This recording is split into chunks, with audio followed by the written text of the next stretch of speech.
Hello everyone, welcome to Dynamic Study. This is class number 12 and this class is on important autobiographies in English literature. You all know that there are innumerable autobiographies written by different writers in English literature. I have tried to cover up some of the most important autobiographies written by some of the most famous and notable writers, and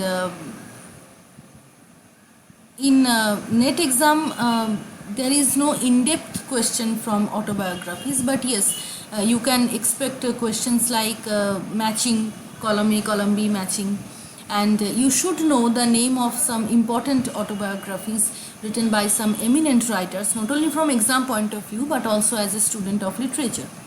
So I have thought of making this video on these important autobiographies, and in this video I will try to provide you the names of some autobiographies as well as some basic details related to them. I am not going into the in-depth analysis of all the texts, but yes, some details are important to remember. So I am trying to give you those important details, and I hope this video series will be very interesting and useful for you.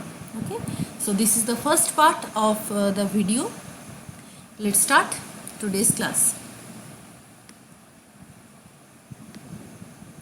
So the first important autobiography is Grace Abounding. It was published in 1666.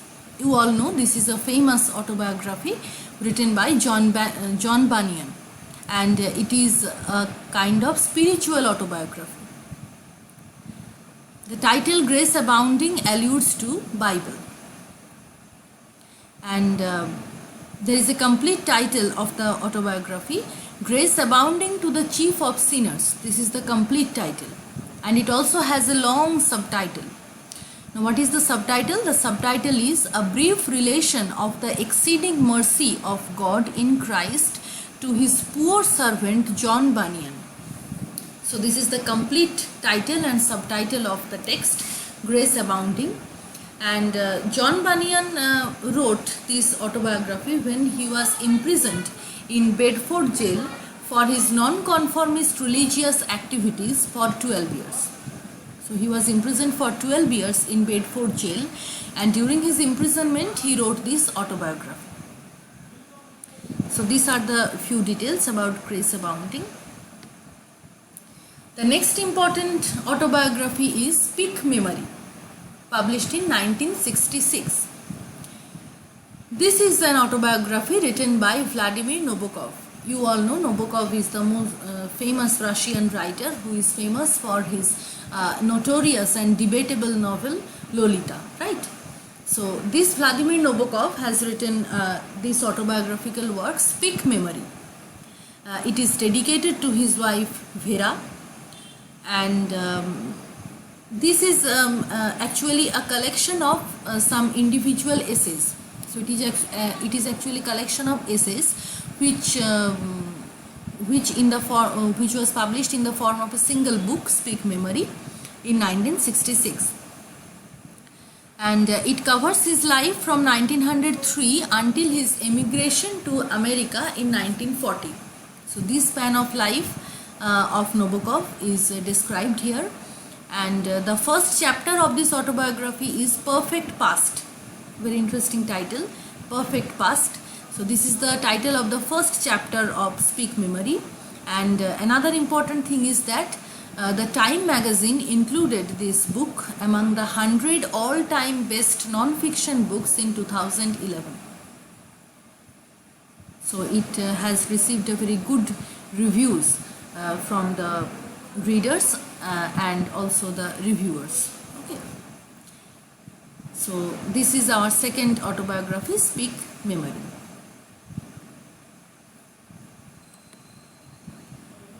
There are some other details related to that. The opening line of Speak Memory is very interesting and very beautiful. I have quoted it here. The cradle rocks above an abyss. And common sense tells us that our existence is but a brief crack of light between two eternities of darkness. So this is the opening line of the autobiography, Speak Memory. So the autobiography begins with the description of abyss, and the author says that our existence is a brief crack of light between two eternities of darkness. You can relate it to the famous soliloquy of Macbeth at the end of the play, right? So almost similar kind of observation is given here, and this opening line is actually a paraphrase of Thomas Carlyle's lecture, The Hero as Man of Letters. This lecture was later included in Carlyle's work on hero and heroeship, you all know. So from this lecture, the opening line was actually paraphrased by Nabokov, right? And the first edition of the book appeared in 1951 and the revised edition was appeared in 1966. So Speak Memory was first published in 1951 and later it was revised in 1966. Okay, so these are some basic details about Speak Memory. Now we will move on to our third important autobiography, which is titled as Such Were the Joys. It was published in 1953. Such Were the Joys is an autobiographical essay written by George Orwell, the most important British writer, one of the most important British novelists, George Orwell. You have all read Orwell's novel 1984, right?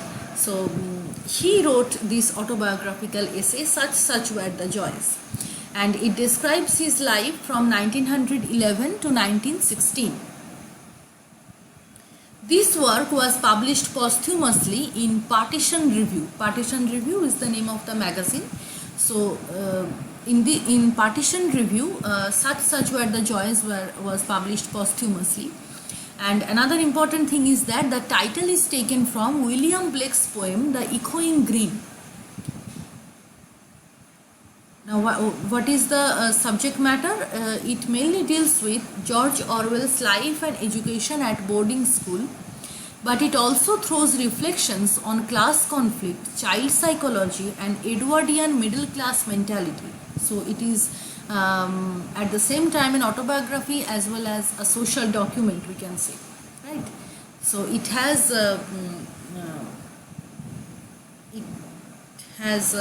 elements like class conflict, child psychology. So all these issues were dealt with by Orwell in his autobiography, Such Were the Joys. Next one is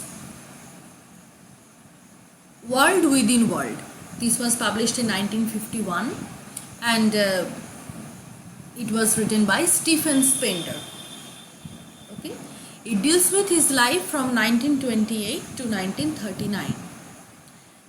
The opening lines are very interesting. I have quoted it here. To break out the chaos of my darkness into a lucid day is all my will. To break out the chaos of my darkness into a lucid day is all my will. So he is actually trying to deliver his purpose of writing this autobiography. He has summed it up in these two lines, right? So what are the major themes? The major themes are love, poetry, politics, literature, his childhood and travels, his attitude towards moral problems. So everything, it has a large scale of themes, right? So all of these are included in Stephen Spender's autobiography, World Within World. Okay, next is The Mirror of the Sea, published in 1906. This is also a collection of autobiographical essays written by Joseph Conrad, and it was dedicated to Mrs. Catherine Sanderson. This book, The Mirror of the Sea. And what is the major theme of the book? Conrad himself had said something about the book. I have quoted it here. So Conrad himself called his autobiography as a very intimate revelation. He says, I have attempted here to lay bare with the unreserve of a last hour's confession the terms of my relation with the sea. So you can understand very clearly from this quotation that Conrad has depicted his experience, his journey through sea. So his relation with the sea is the main subject matter of the work, the mirror of the sea. You can also see it in the title. Okay. Now the next one is Time Bends. It was subtitled as Alive. Time Bends, Alive.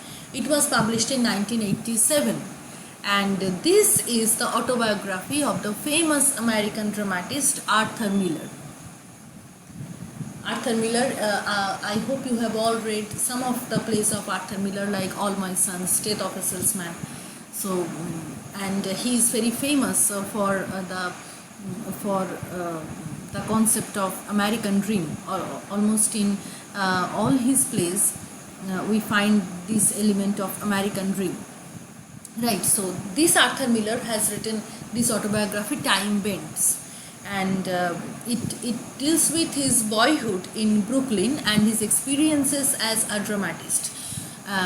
It also throws light on his times also, so it is also a kind of social document as well as a personal document of Arthur Miller's life. And this is also very important for another reason, because in this work Arthur Miller talks about his meetings with notable personalities, some of the notable personalities of the then time, and so the personalities are Marilyn Monroe, Elia Kazan, right? John F. Kennedy, Clark Gable, etc. I have typed the spelling of meeting is wrong here. It should be MEETING. So I have typed it wrong. So these are some important personalities whom Arthur Miller has met in his life. So he talks about his meetings with these personalities: Marilyn Monroe, Elia Kazan, John F. Kennedy, Clark Gable, etc. Okay. So the next important autobiography is A Better Class of Person. This was published in 1981. It was written by John Osborne, right? John Osborne, and it deals with his childhood and his antagonistic relationship with his mother. So he has a very troubled childhood, very troubled family life. So this has been depicted by Osborne in his autobiography, and it also has a sequel. The sequel is titled as Almost a Gentleman, published in 1991. So after 10 years, the sequel was published, and this work, A Better Class of Person, was also made into a film. Okay. So that is the end of today's class. I hope this class has been very interesting. This class has proved to be very interesting to all of you. So please share your views in the comment section. Like this video, share this video with your friends, and also subscribe to the channel to get more informative videos like this. Keep on watching Dynamic Study, keep on learning. We will meet very soon in our next class, and we will cover some other interesting autobiographies in our next class. Okay, so that's for today. Thank you very much. Have a nice day. Bye bye.